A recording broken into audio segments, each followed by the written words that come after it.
ना तो हिंदू धर्म रिकॉग्नाइज्ड है भारत में संवैधानिक तौर पे, कानूनन तौर पे किसी धर्म से, और ना ही सनातन धर्म। आप एक नारा लगाइए, हिंदू खतरे में है। और किससे खतरे में है? मुसलमान से खतरे में है। ये है आरएसएस की आइडियोलॉजी। हम मोदी तक पहुंच जाएंगे। ये आरएसएस की आइडियोलॉजी जो ये साफ शब्दों में बयान होती है, राजनीतिक तौर पे हिंदू की एक संख्या बनाने के लिए इन लोगों को हिंदू में काउंट किया गया, पर ये हिंदू नहीं है।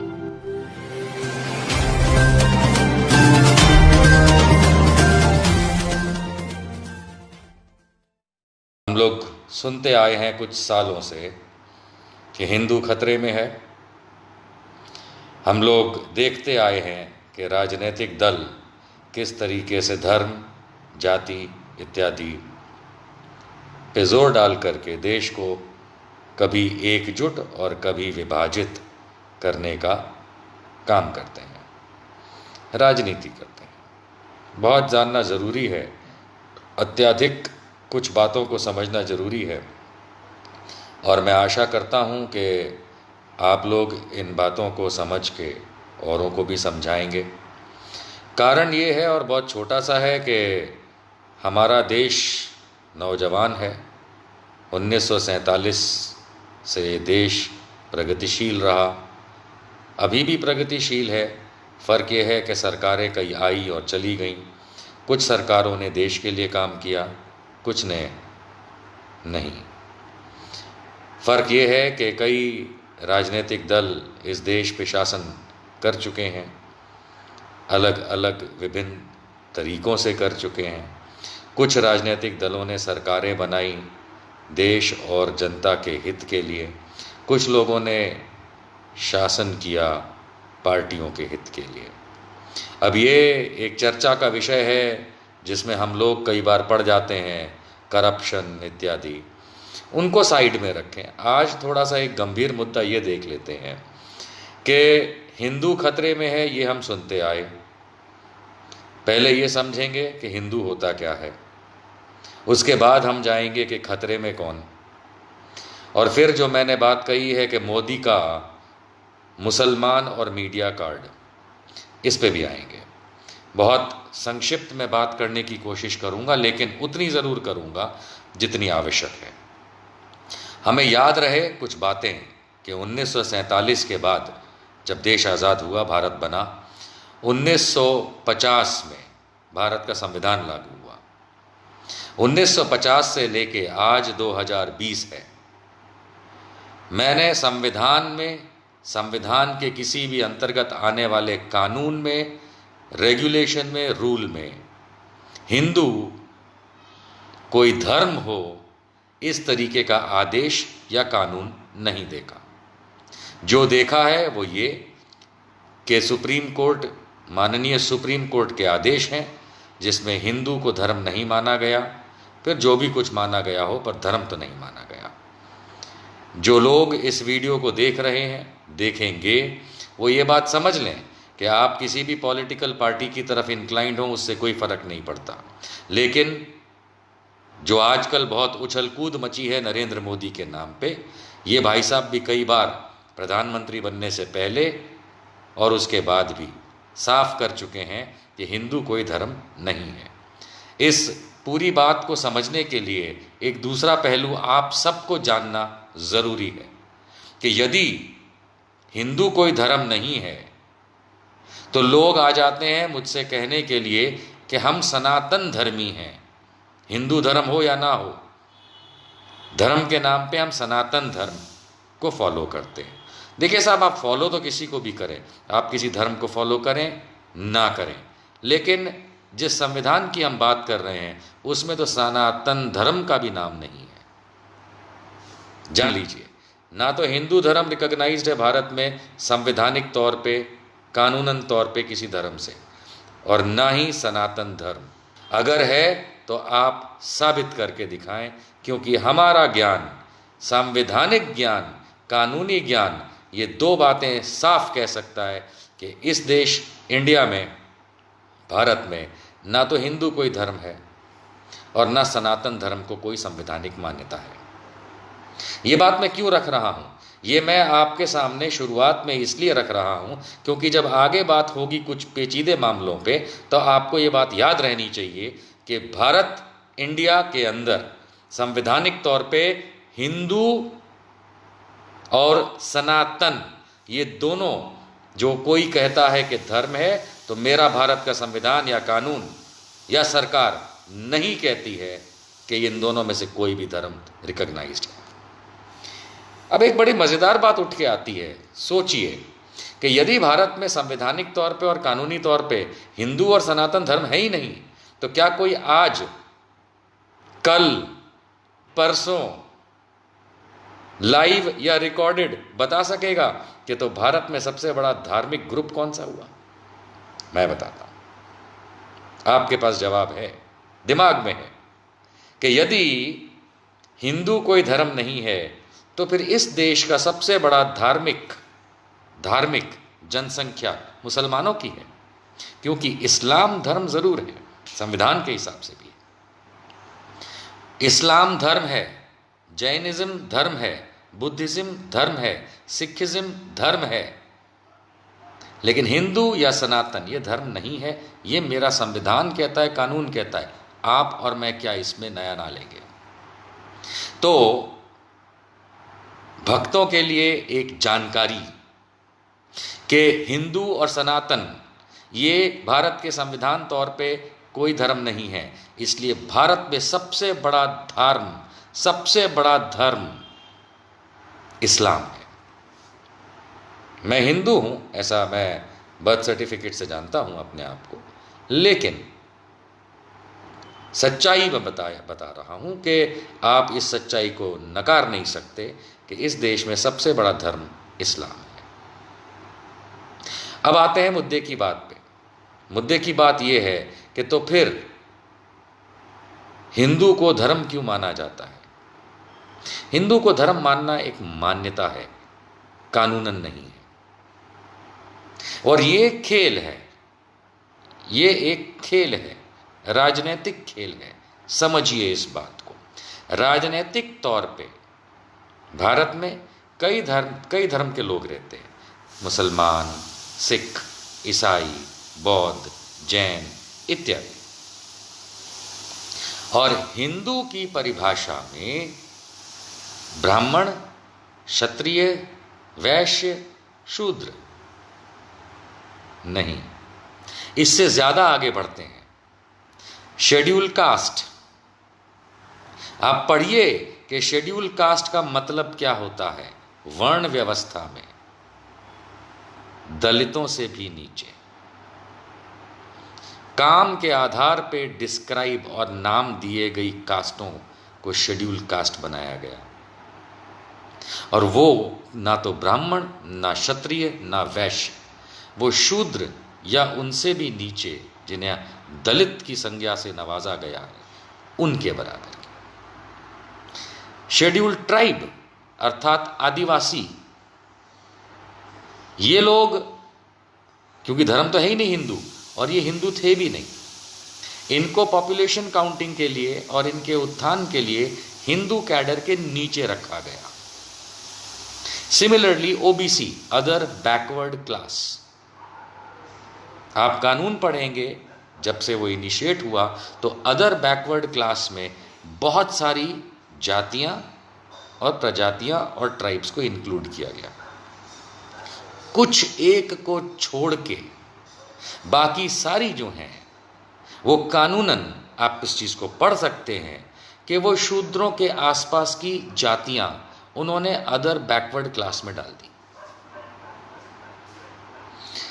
गंभीरता से समझिए इस बात को। शेड्यूल कास्ट कानूनन तौर पे हिंदू नहीं, क्योंकि हिंदू तो धर्म ही नहीं। शेड्यूल ट्राइब कानूनन तौर पे हिंदू नहीं, क्योंकि हिंदू तो कोई धर्म ही नहीं।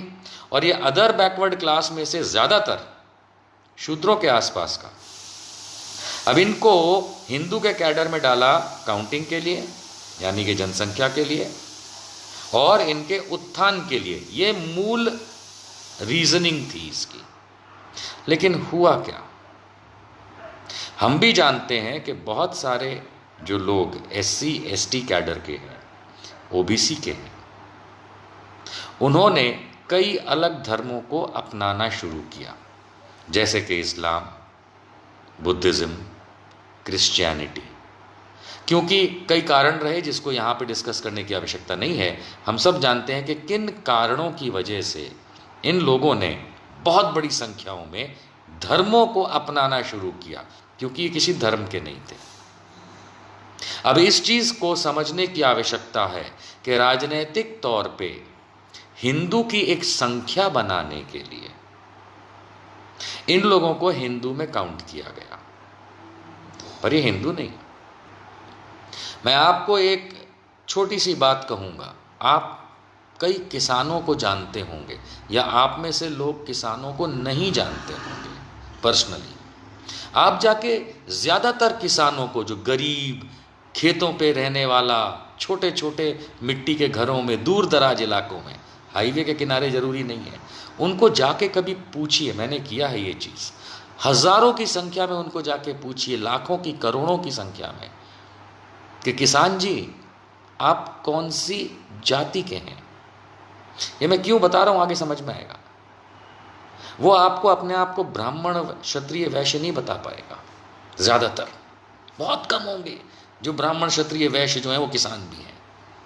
ज़्यादातर जिनके पास ज़मीन के पट्टे होते हैं वो किसान होते हैं, जिन्हें गुजरात और कर्नाटका जैसी जगहों में पटेल भी कहते हैं, पाटीदार भी कहते हैं। पर कभी इनको पूछिए, इनको बैक ट्रैक कराइए कि आप कौन जाति के हैं, तो ये अपने आप को अंतिम वर्ण व्यवस्था की अंतिम कड़ियों में कहीं बताएंगे। इन सब को इकट्ठा करके कानूनन साथ में रख के सिर्फ हिंदू की एक संख्या बनाई गई है, और हिंदू तो कोई धर्म है नहीं। अब आप बोलेंगे ये मैं ज्ञान क्यों बांट रहा हूँ। ये मैं ज्ञान आगे की बात के लिए बांट रहा हूँ। ये आपको प्रीफेस समझाया कि ये इस देश की हकीकत है दोस्तों। अब इसका इस्तेमाल राजनीतिक तौर पे कैसे किया जाता है। मोदी, मुसलमान और मीडिया। बात मोदी से शुरू नहीं होती है, बात RSS की आइडियोलॉजी से शुरू होती है। जो दूसरे नंबर के सरसंघ चालक थे इनके, मिस्टर गोलवालकर, अगर आप उनको पढ़ेंगे, हिंदू महासभा के सावरकर को पढ़ेंगे, अगर वो लोग जो उस समय हिंदुत्व की भाषा बोलते थे, हिंदू भी कुछ नहीं, हिंदुत्व भी कुछ नहीं, धर्म के नाम पे दोनों नाम गलत, ये लोग मुसलमानों के खिलाफ बोलते थे। समझिए इस बात को। इनकी किताबें पढ़िए। गोलवालकर की किताब बंच ऑफ थॉट्स को तो खुद मोहन भागवत ने रिजेक्ट कर दिया, उसके पोर्शंस को, कि नहीं हम नहीं मानते इस किताब को, ये तो हमारी RSS की आइडियोलॉजी नहीं, क्योंकि उसमें इस्लाम के खिलाफ जो कहा गया है वो हमारी ज़मीन पे असहनीय है। पर ये इनकी आइडियोलॉजी है। किताब को तो इन्होंने चलिए कह दिया कि नहीं हम नहीं मानते वगैरह, लेकिन इनकी आइडियोलॉजी हम सब जानते हैं कि धर्म विशेष के खिलाफ रही है। और वो इसलिए क्योंकि ये किसी धर्म को तो बिलोंग करते ही नहीं है। हिंदू हैं पर हिंदू तो धर्म ही नहीं है।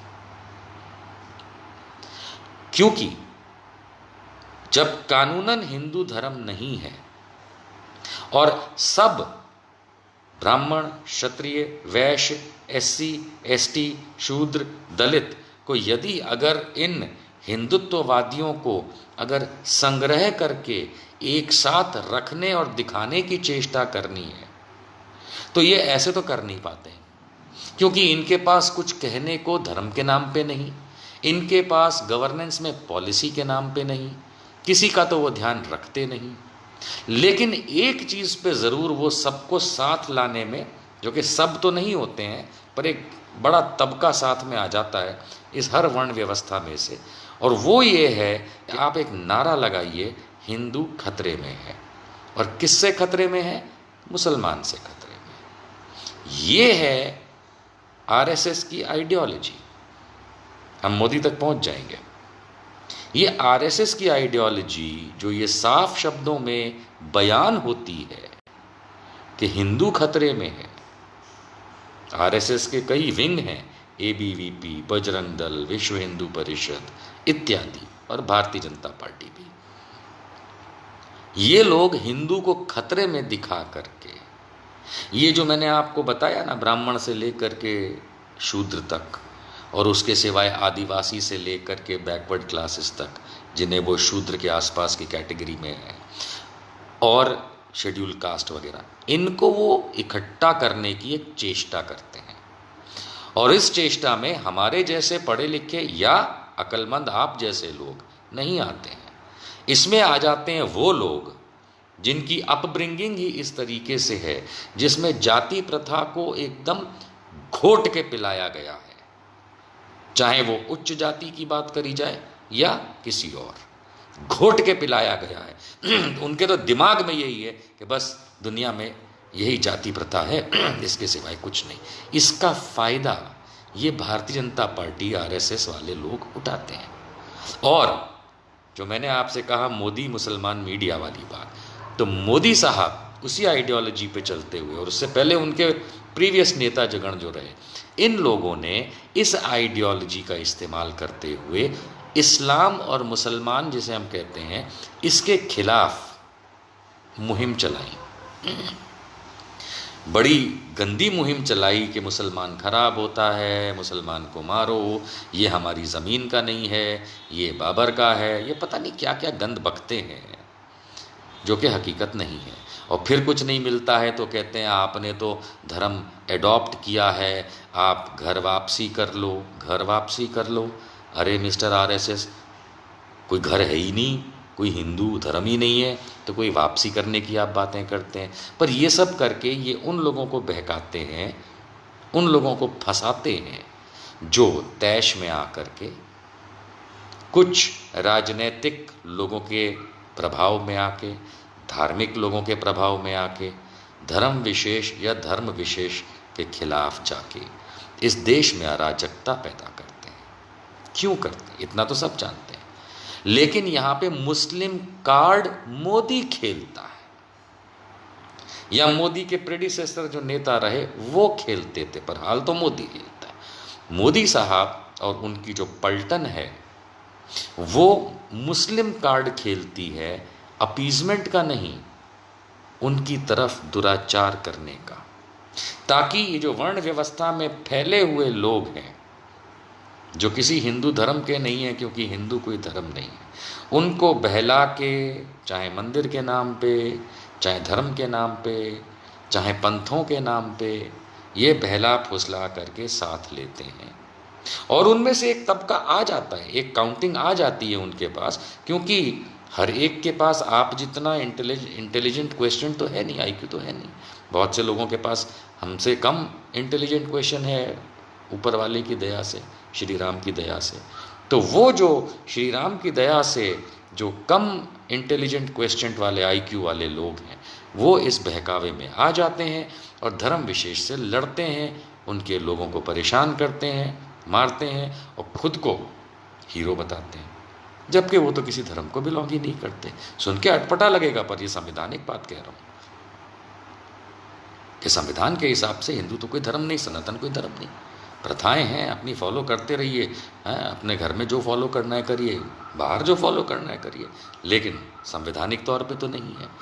अब मोदी साहब जब ये चीज़, या आरएसएस जब ये चीज़, या बीजेपी ये जब चीज़ इस्तेमाल करती है राजनीतिक फंडेमेंटल के लिए, जो इनका पुराना हिंदुत्व है, ये भी जानते हैं कि ये हिंदू खुद भी नहीं है, ये सब तो नालायक लोग हैं, लेकिन ये हिंदुत्व के नाम पे, जिसका हिंदू धर्म या हिंदू प्रथा से कोई संदर्भ नहीं है, मतलब नहीं है, उसमें ला कर के ये हिंदू बना करके लोगों को, लो आईक्यू के लोगों को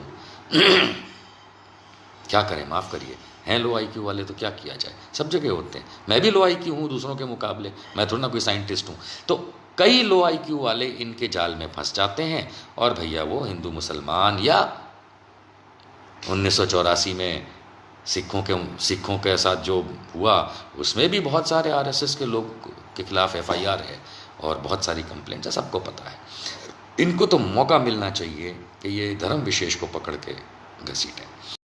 मेरा अपना चैनल, आपका चैनल, समाज का चैनल, देश का चैनल एनबी न्यूज 24/7 को आप लाइक करें, सब्सक्राइब करें और ज्यादा से ज्यादा इसकी वीडियो को शेयर करें ताकि हर खबर को मैं आप तक आसानी से पहुंचा सकूं।